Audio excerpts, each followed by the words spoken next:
Hebat loh. Kalau saya dikenal di Jabar wajar. Karena memang saya di sini. Ini Gubernur Malut itu dikenal di Jawa Barat. Oh. Dikenal lah sama ibu. Dari mana, Pak? Loh, kalau saya itu kan saya itu tuh ibu tuh bikin TikTok tuh waktu retreat itu. Oh, di Magelang. Itu kan langsung rame tuh. Mohon maaf ya, ramenya pasti netizen kemana-mana tuh ngomongin iya. jodoh lah apa. Dijodohin. Pasti rame ya gitu, susah. Gitu. Makanya ini yang insecure. Oh iya. Kayaknya pernah lihat dia. Dari yang motor nih. Kalau lihat langsung. Lihat mukanya dari tadi. Ini. Dia langsung liatin mukanya. Jangan-jangan ini yang ngerebut aku gitu. Tadi langsung dikototin. Lucu. Kalau saya kan di Malut nggak begitu tahu orang terhadap saya di Malut kan. Mungkin tahu Pak. Tahu kali ya. Iya. Kayak Orang tahu Malut deh, medsos juga. se-Indonesia. Udah kuat medsosnya. Kuat. Iya. Ada lah. Tapi ibu juga menang karena faktor medsos. Iya. Saya waktu itu kan dalam keadaan nggak bisa jalan, terus masih trauma untuk kan di sana tuh semua harus lewat laut kan. Terus masih ada trauma juga kalau ketemu orang terlalu banyak. Jadi setelah pasca saya hanya turun 4 kali. Ada satu titik bahkan saya kirim anak aja. Terus rata-rata saya menang di atas 50 sampai 70%. Nih, kalau saya nyalon gubernur karena sudah sejak lama mempersiapkan diri jadi politisi. Iya. Nah, kalau ibu gubernur itu termasuk ajaib kan? Iya. Jadi gubernur mendadak karena faktor kecelakaan yang dialami oleh suami, masuk pada sebuah wilayah yang punya sejarah konflik agama. Iya. Sebagai perempuan Iya. minoritas Iya. menang di wilayah yang di situ terkenal keras. Iya. Hebat. Makasih. Dan menangnya dengan cara mudah. Cukup Iya. senyum. Saya kan perhatiin.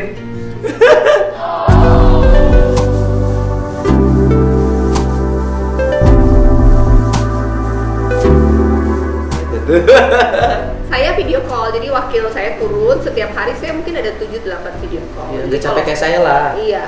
Jadi saya juga masih di rumah sakit Pak. Jadi Iya. wakil video call saya cuman hi aja. Iya, Dan cuma- saya live di sosmed. Iya, hai aja menang.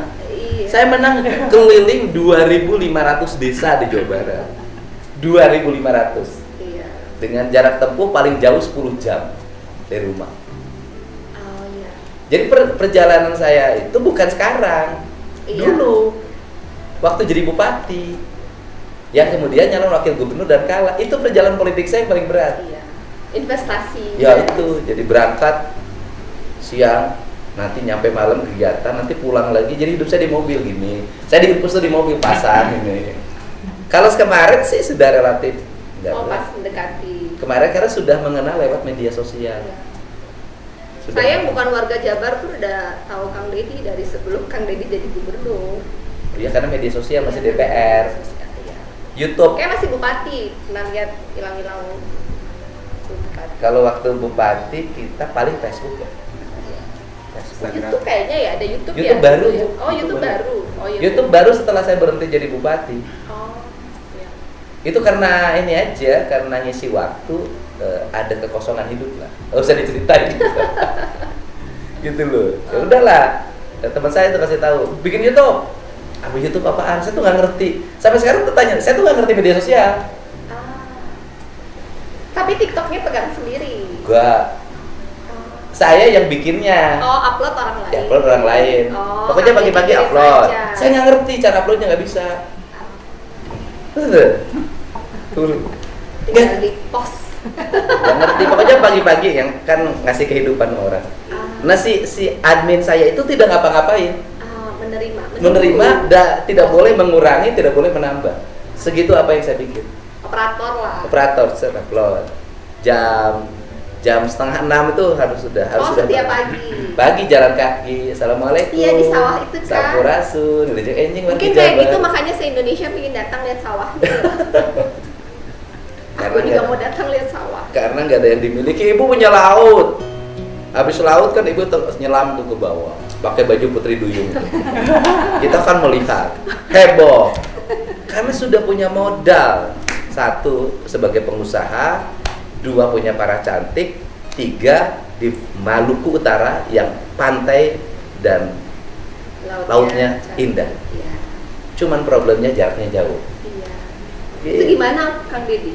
Apa? Gimana caranya jualan itu pariwisata Maluku? Tapi kan bandaranya sudah ada kan? Iya, tapi kan tiketnya mahal. Selalu dibandingin sama pergi ke Korea, pergi ke Jepang. Ibu subsidi aja, ibu kan kaya, subsidi aja tiket pesawatnya. Tapi kayaknya di aturan Tira tuh tidak boleh menggunakan APBD untuk subsidi tiket pesawat. Iya, subsidi aja tiket pesawatnya. Enggak, sama ibu aja subsidi Oh, dulu. Kan Pak Gu bilangnya uang pribadi. Kan janda, Pak. Kan? Tapi kun janda kaya ibu. Iya sih masalahnya. Iya, kalau Pak Beno Komjen iya. Tapi Irjen emang Bapak ya? Irjen. Tapi kan pas-pasan, pas gajian, pas ada uang. Pas pensiun hilang. Ada lah Bu. Gitu Pak. Dengan iman. Dengan iman. Pak Beno itu dulu yang suka muji saya kalau ngemimpin apa yang pegang ini polisi, karena saya agak beda pendapatnya. Dari dulu selalu Pak sih belum. Pak selesai juga Belum sebelum kenal. pelantikan juga udah dia Iya. bilang. Dia belum kenal saya. Oh, dia udah tahu. Udah lihat di Tahu, sosmed. tapi sayanya nggak terkenal, bukan tokoh. Udah Udah, cuma dia Kelewat kita. saya tuh masih bingung mau nanya apa. Iya. Kan saya juga nggak ngerti ya. Aku pikir Iya. ketemu juga nanti diajak ngomong juga nggak nyambung. Iya. Cuma setelah 3 Nyambung lah. bulan ini belajar. jadi Saya kan sekarang ingin nanya, saya ngerti. tolong ibu kasih tahu seluruh warga Jabar gimana caranya merawat tubuh tentang langsing, mukanya tetap kinclong, makanan apa yang dimakan, olahraga apa yang ditekuni dalam setiap waktu, dan bagaimana hidup tahan terhadap ujian yang begitu berat, tetapi bisa melewati masa sulit itu sehingga survive. Tolong kasih tahu dong seluruh perempuan di Jawa Barat. Nanyanya saya itu cukup. Ayo jelasin. Oh jelasin. Iya dong, warga Jabar harus dapat edukasi dari ibu tuh. Gimana caranya anaknya udah gede tuh wajahnya kayak masih ABG. Pertama berdoa ya, ikhlas saya belajar ikhlas menerima dari hari kedua. Dari hari pertama malamnya saya tidur berdoa, Tuhan, saya nggak ngerti tapi berikan aku hikmat buat mengerti. Entah kenapa hari kedua bangun tidak sesakit hari pertama. Terus berjalan dengan waktu, belajar menerima, pelan-pelan menerima bahwa hidup ini pada awalnya juga bukan milik saya, bahwa hidup suami saya juga bukan milik dia. Apapun yang Tuhan berikan yang terbaik, saya ikhlas menerima. Dan kan saya jalanin ya, melihat orang yang saya kasihi, ditambah kita secara ekonomi bisa lah pelayanan kesehatan yang terbaik, tapi ketika itu kita punya semua pun nggak ada gunanya. Kayak mau minta tolong pun nggak ada, Apa yang kita oksigen miliki nggak ada, akhirnya tidak bisa didapatkan. Iya, kayak bahkan pesawat SOS dari Singapura udah standby mau datang jemput suami, airport nggak ada. Dan saya cuma bisa melihat almarhum tuh pelan-pelan napasnya hilang ketika kita memiliki semuanya. Terus gitu aja. Jadi pelajaran penting, apa yang kita miliki belum tentu kita nikmati pada waktu. Iya, dan ternyata masyarakat di situ kan setiap hari ngerasain yang saya rasain. Kehilangan orang yang mereka sayangi hanya karena fasilitas rumah sakitnya kurang memadai, dan itu rasanya nggak enak.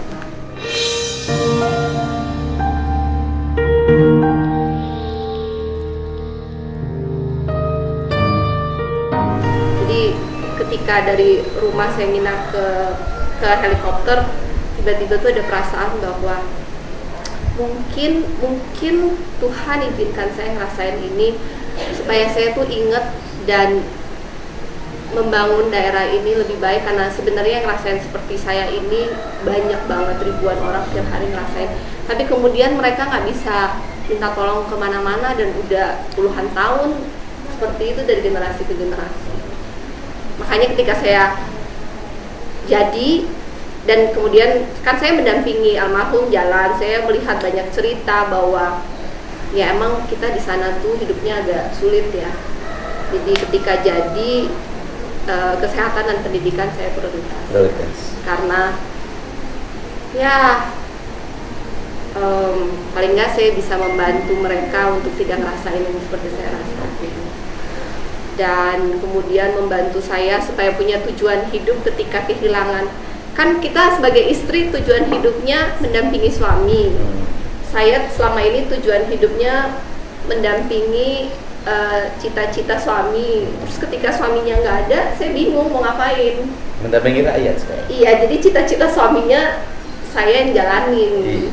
Itu membantu saya untuk punya tujuan hidup, membantu saya melewati grieving saya secara bertahap. Dan saya juga harus kuat supaya anak-anak melihat bahwa saya juga harus kuat kan. Dan kemudian anak-anakku juga tiba-tiba menjadi kuat ya. Supportingnya bagus saya lihat. Ikut campaign. Iya. Di mobil bareng. Kata anakku, papi punya semuanya, kita nggak bisa balas, papi tinggalkan banyak hal buat kita.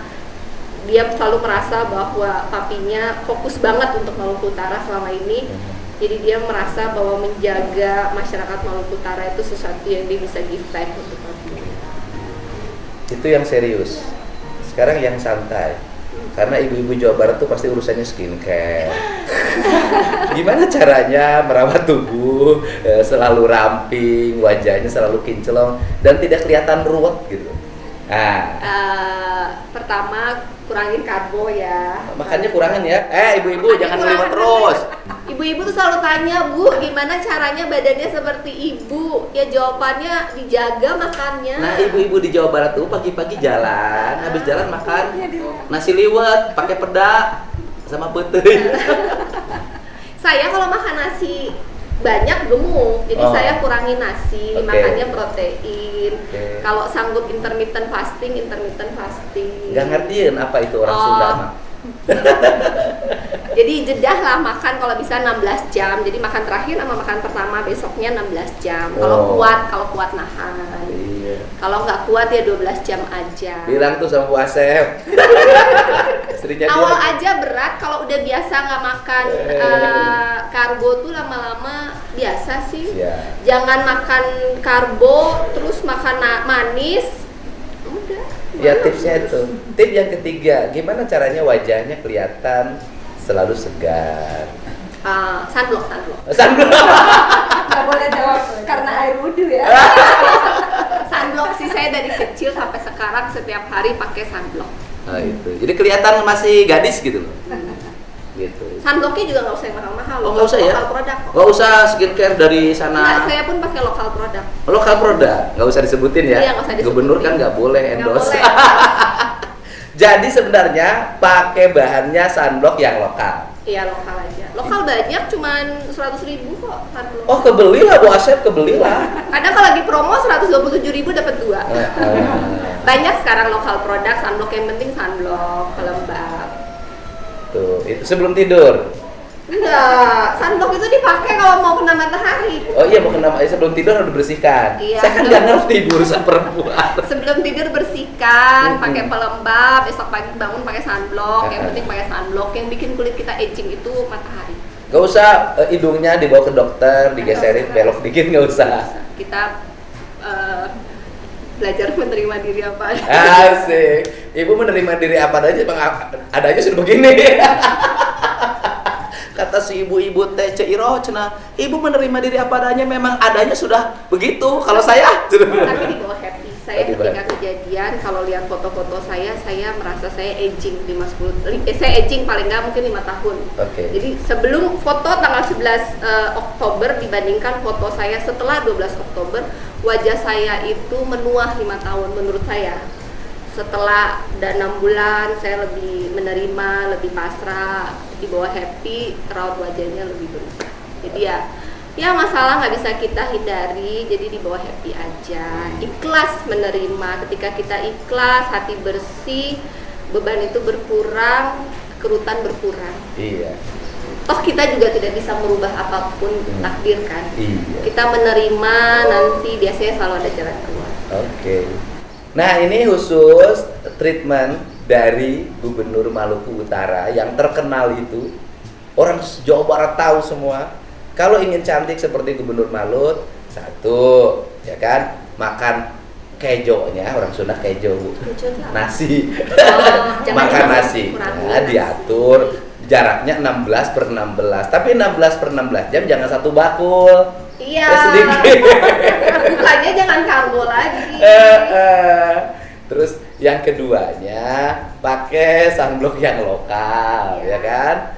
Kemudian sebelum tidur ya dibersihkan. Iya. Yang ketiganya hidup rileks. Kalau suaminya nakal di luar, jangan dipikirin, anggap saja itu adalah sesuatu yang mesti diterima. Oh enggak. Kalau dipikirin tambah ruwet. Cukup gini aja ngomongnya, peks ya bapak sia kali itu keluar. Sok menang sing jauh mangkat. Nu penting mah ulah ke awewe. Apa tuh artinya? Boleh pergi keluar, yang penting jangan ke perempuan. Top badak top mau asal ulah ku awewe. Kan biasanya perempuan disunat masalahnya itu suaminya yang Sama nakal. prinsip hidupku, Apa? dosa itu ditanggung masing-masing. Iya, dosa ditanggung masing-masing. Makanya jangan diurusin suaminya. Iya. Kalau kira-kira sudah nggak kepake, buang aja. Kayak saya gitu. Asik.